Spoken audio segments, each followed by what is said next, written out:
why do you still feel alone? Even after trying so hard to be likable, to be kind, to be there for others. Yet somehow, real friendships never seem to stick. Maybe you've asked yourself this late at night. Maybe you've watched people laugh, in groups, share inside jokes, make plans without you.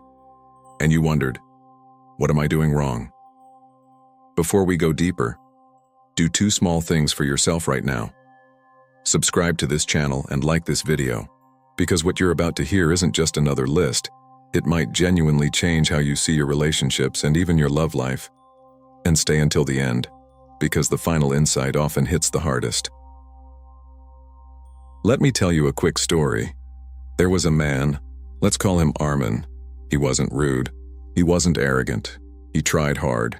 He smiled at people, replied quickly to messages, showed up when invited. But somehow he was always on the outside. People didn't dislike him, but they didn't choose him either. One day, he stopped, asking, "Why don't people like me?" and started asking a much more uncomfortable question. Am I living in a way that actually attracts real connection? That question changed everything. And today, I'm going to walk you through 10 powerful, almost uncomfortable suggestions inspired by Stoic thinking. Ideas that explain why you might not have friends, no matter how hard you try. Not to blame you, but to give you control. Because the truth is, friendship isn't random. It's built on principles most people never learn. Let's begin. The first reason is something most people avoid hearing. You might be trying too hard to be liked. It sounds strange, right? Shouldn't effort help? But here's the paradox. When you constantly adjust yourself to please others, people don't feel closer to you. They feel less. Why? Because they can't see you. Imagine talking to someone who agrees with everything you say, laughs at everything, never challenges you, never shows a strong opinion. At first, it feels easy. But after a while, it feels empty. People don't connect with perfection. They connect with authenticity. Armand realized this when he noticed something painful. He had no enemies, but he also had no real friends. So he started doing something different. He spoke honestly, not rudely, but truthfully. He disagreed when he needed to. He stopped performing, and suddenly, people started noticing him. Not everyone liked him anymore, but the right people started respecting him. The second reason is quieter, but just as powerful. You might not be giving people a reason to invest in you. Friendship isn't built on politeness. It's built on shared experiences, emotions, and time. If your interactions stay surface level, "Hey, how are you?" "I'm good." "Nice." Nothing grows. Think about it. When was the last time you invited someone into your world? Not just physically, but emotionally. When did you share something real? A struggle, a story, a thought that actually mattered? Armand used to keep everything safe, no vulnerability, no depth. But one evening, he opened up about something personal, not dramatically, just honestly, and something shifted. The other person leaned in, because depth invites depth. The third reason is something most people misunderstand. You might be waiting for others to choose you first. You wait for the invitation, the message, the call. But here's the hard truth. Most people are doing the same thing. Everyone is waiting. Very few people. Lead Armand realized this when he noticed his phone was always quiet. Not because people disliked him, but because no one saw him as the initiator. So he started small. He invited people out, suggested plans, reached out first. Not desperately, but confidently. And yes, sometimes people said no, but sometimes they said yes, and that's how momentum begins. The fourth reason is subtle, but powerful. You might be too available. Now this sounds counterintuitive, but constant availability lowers perceived value. If you're always there, always replying instantly, always adjusting your schedule for others, people subconsciously stop seeing your time as important. It's not about playing games. It's about having a life that doesn't revolve around others. Armand used to cancel his own plans just to fit into someone else's. But once he started valuing his own time, others did too. Respect often begins where over-availability ends.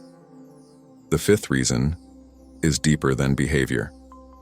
You might not enjoy your own company, and people can feel that. If you're uncomfortable being alone, you may unconsciously seek validation, approval, or constant reassurance. That energy pushes people away, not because they don't like you, but because it feels heavy. Armin learned this the hard way. He realized he was using people to escape himself. So he spent time alone, not scrolling, not distracting himself, but actually understanding who he was, what he liked, what he stood for, and something interesting happened. He became lighter, and people started gravitating toward that. The sixth reason is often ignored. You might not be consistent. Friendships are not built in big moments, they're built in repeated small. Once and showing up once isn't enough. Checking in occasionally isn't enough. Consistency creates trust. Armin used to disappear. He'd talk for a week, then vanish for a month. People stopped expecting him. So he changed one thing. He stayed. Not perfectly, but consistently. And over time, people stayed back. The seventh reason is uncomfortable. You might be afraid of rejection, so you avoid real connection. You keep things safe. You don't risk awkwardness. You don't say the bold thing. But without risk, there is no depth. Every real friendship includes moments of uncertainty. Armin used to replay conversations in his head, afraid of saying the wrong thing. But then he realized something. Rejection isn't the opposite of connection. It's part of it. So he leaned in. And yes, some people pulled away, but others leaned closer. The eighth reason is about identity. You might not stand for anything. People connect with clarity. If you have no opinions, no direction, no energy, people don't know where you fit. You become forgettable. Armin wasn't disliked. He was invisible. Until he started developing interests, passions, perspectives, he became someone people could understand, and connection became easier. The ninth reason is often overlooked. You might be surrounding yourself with the wrong people. Not everyone is meant to be your friend. Sometimes you're trying to fit into spaces where you don't belong. That doesn't mean you're not enough. It means you're in the wrong environment. Armin spent years trying to be accepted by people who didn't value him. When he changed environments, even slightly, everything changed. Because the right people don't require you to shrink. They recognize you. And finally, the 10th reason. You might not be patient. Real friendship takes time. Not days, not weeks, months, sometimes years. We live in a world of instant results, but human connection doesn't work that way. Armin almost gave up many times, but he stayed consistent, and slowly. Things changed, not dramatically, not overnight, but steadily. One friend became two became a small circle, and that circle became enough. Here's the truth most people won't tell you. You don't need everyone to like you. You don't need 100 friends. You need a few real ones. And to get there, you don't need to become someone else. You need to become more of who you already are, honestly, boldly, and patiently. So if you're sitting there thinking, why don't I have friends? Maybe the better question is, what can I change today that brings me closer to real connection? Because once you take responsibility, not blame, but responsibility, everything becomes possible. And that's where your story changes. With that said, thanks for watching, and until next time.